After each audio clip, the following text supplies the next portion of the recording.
اپنی گردن جھکا کے بات کرو، تم نکالے گئے ہو جنت سے، اب زہر ایجاد ہو گیا مرنے کے لیے،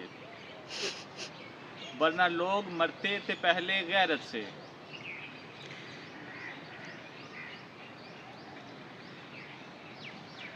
امید کرتا ہوں آپ سب لوگ بھی ٹھیک ہوں گے اور رمضان المبارک بہت اچھا گزرا ہوگا۔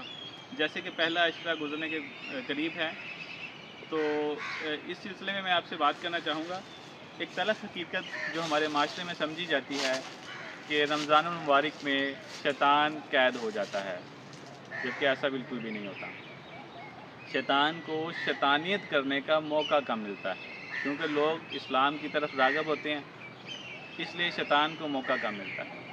اس کے برعکس کچھ لوگوں پہ اس کا بھی اثر نہیں پڑتا، رمضان المبارک کا اثر بھی نہیں پڑتا۔ جیسے آپ سوشل میڈیا ایپس دیکھ لیں اور ہماری مہنگائی دیکھ لیں، وہ چیز جو پہلے بہت کم مناسب ریٹ میں مل جاتی تھی، صرف رمضان المبارک آنے کے اوپر جیسے ہی اس کی ڈیمانڈ بڑھی تو ساتھ ہی ان چیزوں کی پرائسز بھی ہائی ہو گئی۔ تو رمضان المبارک بیسیکلی مہینہ آیا ہے ہمارے لیے، ہم اس کو یوٹیلائز کر لیں۔ رمضان المبارک ایک سیکریفائس کا نام ہے، روزہ رکھنا ایک سیکریفائس کا نام ہے، روزہ رکھنا ایک کمٹمنٹ کا نام ہے۔ تو ہمیں چاہیے کہ ہم اس مہینے کو یوٹیلائز کر کے زیادہ سے زیادہ نیکیاں کما سکیں، مگر کچھ لوگ اس کے برعکس چل رہے ہوتے ہیں، جو کہ مہنگائی کر دیتے ہیں اور زیادہ پروفٹ کمانے کے چکر میں روزگار جو روزہ دار ہوتے ہیں ان کو بھی ذلیل و خوار کرتے ہیں۔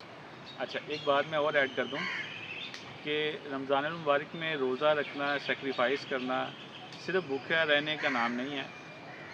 ہمیں چاہیے کہ ہم زیادہ سے زیادہ عبادات کریں، اس مہینے کو یوٹیلائز کریں۔ جو کچھ حضرات میں نے سننے میں آیا تھا کہ روزہ رکھ کے سو جاتے ہیں اور اس کے بعد ظہر یا عصر کے ٹائم اٹھتے ہیں، نماز کے لیے مشکل سے جاتے ہیں اور پھر دوبارہ افطاری پہ بیٹھ جاتے ہیں، تو ان کو میں ضرور کہوں گا کہ ہم نے یہ جو بھوکا رہنا ہے، سیکریفائس کرنا ہے، اس کا کوئی پرپز ہے، اس کا کوئی مقصد ہے، اس کے بیہائنڈ ایک اسٹوری ہے۔ ہم اس کو فالو نہیں کرتے، جسٹ بھوکا رہنا روزہ نہیں ہے، اس کے ساتھ عبادات اس کا حصہ ہے، لازمی جزو ہے، اور بھوکا رہ کے پھر عبادات کرنی ہے، اس کا درجہ ہی اور ہے۔ ہم عام رمضان سے پہلے یا بعد میں بھی تو ہم نے عبادت کرنی ہے، اس لیے رمضان میں ان عبادات کا ثواب بھی زیادہ ہوتا ہے۔